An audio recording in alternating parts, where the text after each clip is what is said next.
Hello everyone, this is my second LEGO Star Wars Starkiller Base. If you haven't seen my first design, you can easily find it on my channel. I'll also leave a link to it in this video description. Now, in this Starkiller Base, you can easily remove two sides behind which you will see different rooms that are supposed to represent scenes from Star Wars Force Awakens movie. Also, many of you asked to post my previous Starkiller Base onto LEGO Ideas. That is what I did. You can easily find it by going to legoideas.com. In the search box, type in either Starkiller Base or my name, and you'll find this LEGO Star Wars Starkiller Base. If you like it, please support it. And if you do not have a LEGO ID account, which is by the way what you need to support this, it's easy to create it. Just use your YouTube name or make any name you want and just add an email. If you're one of my subscribers and you want to gain supporters on something that you created, feel free to let me know and I will give you a shout out in my next video. Back to this Starkiller Base, I used white and light gray bricks all around, try to capture the color of Starkiller Base as it was in the movie. At least I hope I did. Here's the main cannon.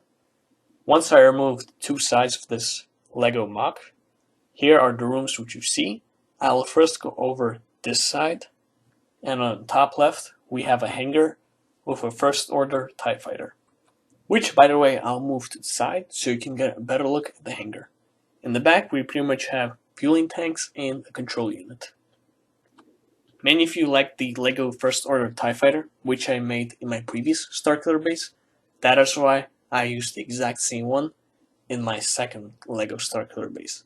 Now, next to the hangar, this is where Rey was tied up to a chair/table and, I say quote, tortured by Kylo Ren until she escaped. I tried representing that in this section, which you'll get a better view once I get to the other side of this LEGO Starkiller Base. Now, here we have Supreme Leader Snoke's throne room. LEGO did not make an official LEGO Snoke, that is why I made one myself. Here he's sitting on his throne. In front of him, that circular brick is supposed to represent where Kylo Ren and General Hux were standing in front of him.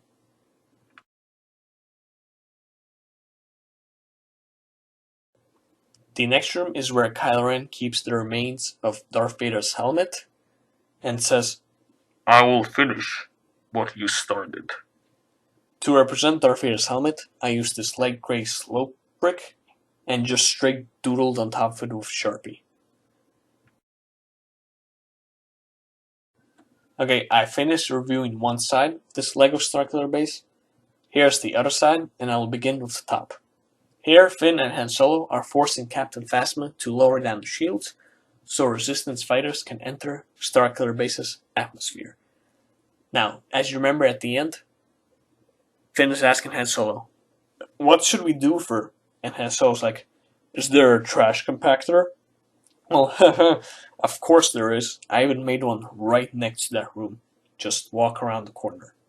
Before we determine Captain Phasma's fate, through that window, that is where Finn and Han Solo saw Rey climbing after she successfully escaped First Order stormtroopers. So, here, Finn and Han Solo are taking Captain Phasma to the trash compactor. You open the lid, throw Captain Phasma inside, give it a little push, and see falls through the hole and enters the trash compactor. I'm not sure what happens to Captain Phasma. Maybe she escapes, maybe not.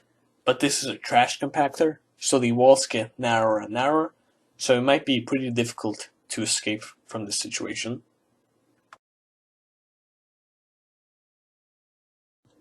The next and final room of this LEGO Starkiller Base is where Han Solo confronts Kylo Ren on this narrow bridge and attempts to convince him to come back home.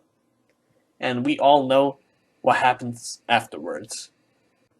Here is the bridge itself. Behind are the generators on which Han Solo and Chewbacca placed charges. On top, that is where Finn and Rey were standing and looking as Han Solo was speaking to Kylo Ren. So here's the bridge. Beneath, I attempted to recreate that place where Han Solo falls. so I used different colors as they were in the movie, and he falls into this light whitish, light bluish hole, and that is why I used these studs to represent that. This concludes the review for my LEGO Star Wars Starkiller Base MOC. Thank you all very much for watching this video. I really hope you enjoyed it.